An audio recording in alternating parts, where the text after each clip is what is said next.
Well, hello and welcome to Cereal at Midnight. My name is Heath, and it is time to talk about favorites as we look back at the year that was 2021. Waxing on, waxing off. As we look back at 2021, there's so much to be grateful for. It's an insane year. Just an insane year for movies, even TV shows, even music releases. I got a few music releases I want to talk to you guys about. But it was just an exceptional year. I've got thoughts about 2022 coming soon. But in the past, when I've done these favorites videos, I've done like one massive video. And they could be like an hour, 45 minutes, something like that. I'm not going to do that this year. I'm going to break them up into bite-sized chunks. So this is my favorites of 2021, part one. Part the first.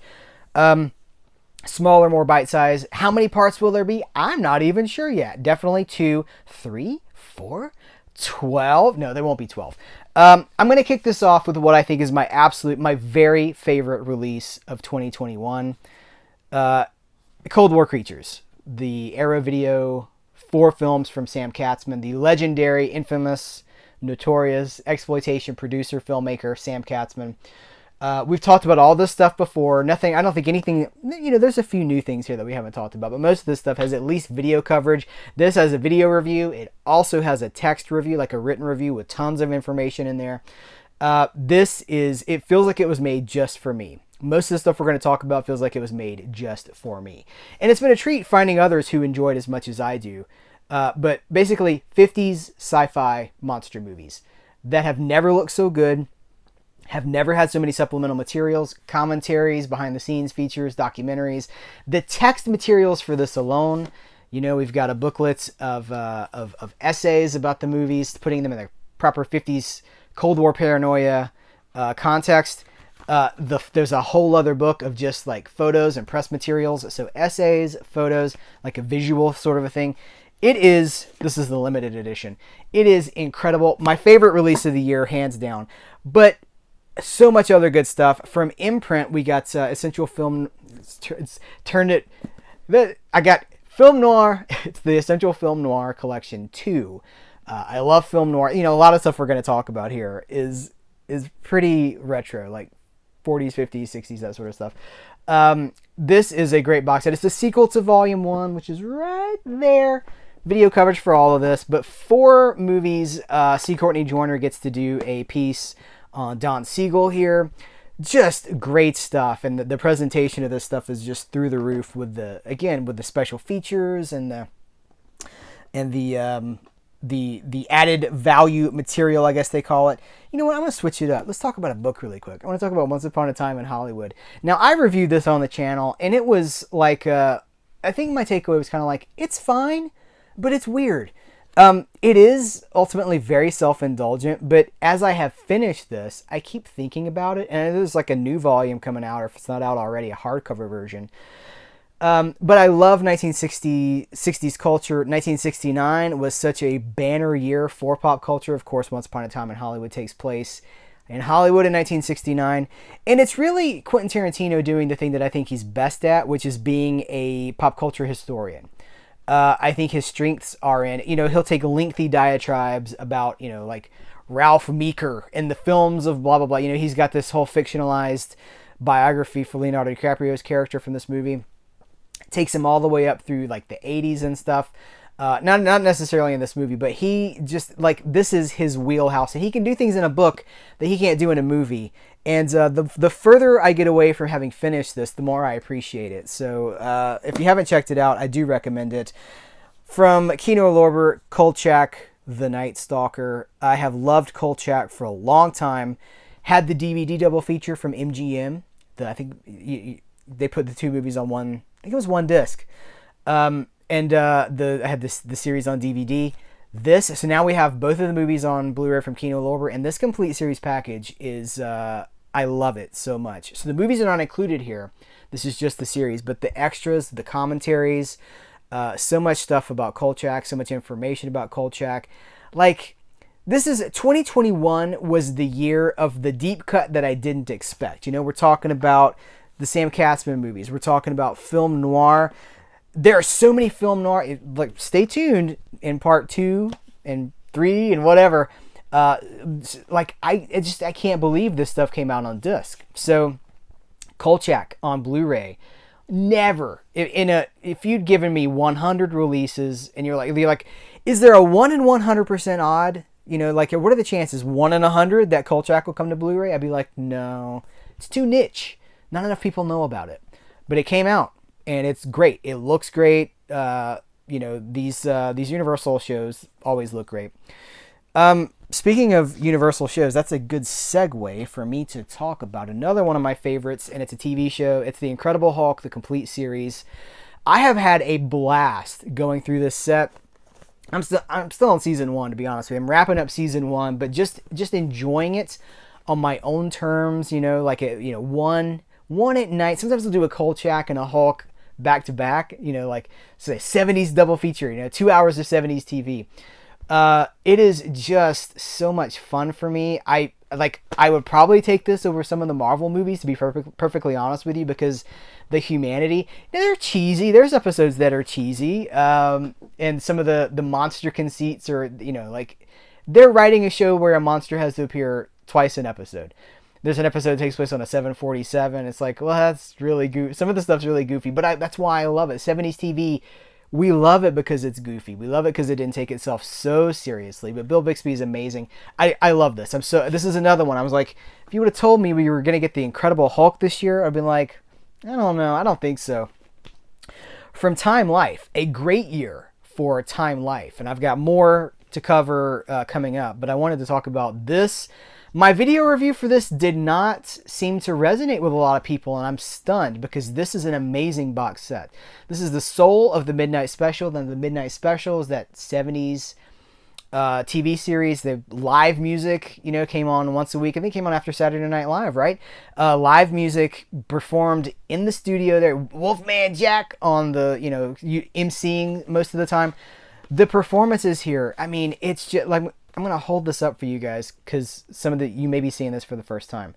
But, I mean, it's like everybody in the soul music, soul / funk / you know, like rhythm and blues. You know, I guess rhythm and blues became soul in the 70s, but Isaac Hayes, Curtis Mayfield, the OJs, like this, Lou Rawls, this is just like essential. And it's live music happening. Like, it's not lip syncing. There is some lip syncing towards the end of the series, but just like music happening right there in the studio. They brought the concert into your house each and every week, and I just think that's amazing.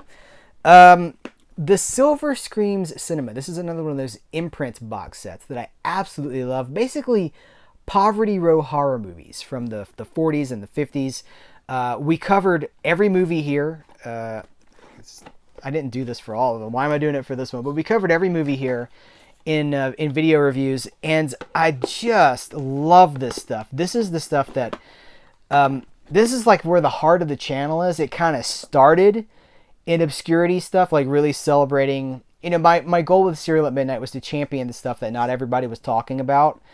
So everybody's talking about the big releases of the year, right? Everybody's going to be talking about, like, you know, that big Lord of the Rings box set that drops all the special features. They're going to be talking about, you know, some of the really popular 4K titles. I never wanted to do that. That's not even, I like a lot of that stuff, but this is where my heart, this is what I was made to talk about. I was made to champion stuff like this. So this has been a tremendous joy for me. The Beach Boys. This is a hair. The Beach Boys Feel Flows. This is a box set of remasters of their of the Sunflower album and the Surf's Up album, 69, 1970, in that area, and it is amazing. So you've got remasters of both albums, and you've got they each have their dedicated disc with B-sides and live tracks. And then you've got essentially three discs of alternate materials. And, like, you know, the Beach Boys are famous for their vocals. And they would do, you know, like all these harmonies and stuff. And they've got like raw versions of just their harmonies that you know, like dialing down the music. Did you guys see that McCartney, was it McCartney 321? Whatever, the McCartney series that aired on, was it Hulu or Netflix? Maybe it was Hulu. with Rick Rubin, where they're like putting the now I know there's the Beatles Get Back, which I don't. This is a topic for another day. Why do they look like PlayStation 5 characters? Why do they look so strange? But they would, like Rick Rubin puts the tapes on the soundboard and then they'll like mix down certain things. You can just hear the bass. There's a lot of that kind of stuff in this box set. I love that stuff. Maybe one day they'll market a set where you can put it on your computer and you can like dial up and down. Like, oh, let's take out track number 4. You turn it down. Or you can isolate certain tracks. But all these alternate takes, all these vocals and the musical performances and stuff like the just the raw music tracks and stuff, acapella versions, previously unreleased material, 5 discs of stuff. I love it. One of my favorites of the entire year. Guys, we got to talk about the Harry Palmer collection. This is another Imprint release, and I just look down and most of the stuff I've got left is Australian. This is, I think this kind of flew under the radar a little bit for some of you guys, but this is the 3 Harry Palmer movies: The Ipcress File, Funeral in Berlin, $1 Billion Brain. These 3 movies are from 3 different companies, and Imprint was able to include them in one box set and put it's the equivalent of like what we saw with Shout Factory doing like Friday the 13th and the Halloween movies. Like, these are owned by different people, but they're together in this one box set, one time only, right? In the US, these got released. I think one of them, did they all get released? I think one of them, anyway. They're not all collected together, so this box set is amazing, and the films are fantastic too. Review for this at CerealAtMidnite. Well, I've done a review for the Ipcress File. The other's still coming. Again, point your browser to CerealAtMidnite.com and just type in, you can type in Michael Caine and then just bask in the glow. Because there's a lot of Michael Caine content at CerealAtMidnite.com. I want to talk a little bit about this really briefly because Hercules: The Legendary Journeys is not a new series. It's, 90s goodness. But this is the first release. This is the Australian, this is the Viavision release. This is the first time that all of these titles have been collected. It's the series and the action pack movies that launched the series. And they did, now in the US, there's like an Anchor Bay release of the first season that has the movies included with the first season. But the complete series box set of Hercules, like everywhere else in the world, as far as I know, does not have the movies. Because it's a whole different kind of a thing. I guess licensing, I'm not even sure. It's all Universal, so I'm not sure. But they're never included. This has all of the movies that launched the series. There are 5 of them, I believe. And the complete series. And most of these discs have 3 episodes on them each. So they look better than any other release in the world. It's more complete than any other episode or any other release in the world. And this was something that, like, I didn't know that I needed in my life, but since this came in, this has been another one of those things, popping on the Hulk, popping on Kolchak, popping on some Hercules, and just enjoying, people say sometimes, like, it's just turn off your brain and like turn off your brain and just enjoy it. I'm not able to turn off my brain. I don't watch things brainlessly. Like, I physically cannot do it. It's not possible for me.